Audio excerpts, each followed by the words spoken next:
अर्जुन बोले, हे जनार्दन, यदि आप यह मानते हैं कि कर्म से श्रेष्ठ ज्ञान है, तो फिर आप मुझे इस भयंकर कर्म में क्यों लगाते हैं?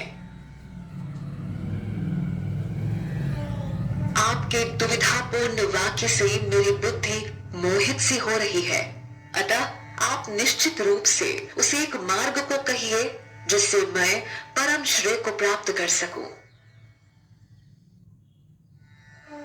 श्री भगवान बोले, हे अनघ, इस लोक में दो प्रकार की निष्ठा मेरे द्वारा पहले कही गई है। उनमें ज्ञानियों की निष्ठा ज्ञान योग से और योगियों की निष्ठा कर्म योग से होती है।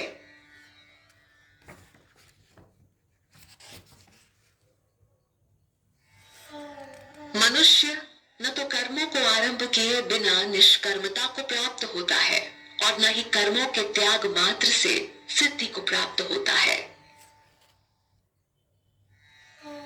कोई भी पुरुष किसी क्षण बिना कर्म किए नहीं रह सकता, क्योंकि प्रकृति से उत्पन्न गुणों के द्वारा परवश हुए सभी पुरुषों से कर्म करवा लिया जाता है।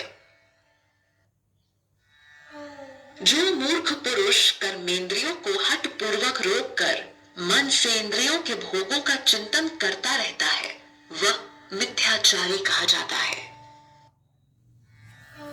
हे अर्जुन, जो मनुष्य मन से इंद्रियों को वश में करके आसक्ति रहित होकर समस्त इंद्रियों के द्वारा कर्मयोग का आचरण करता है, वही श्रेष्ठ है।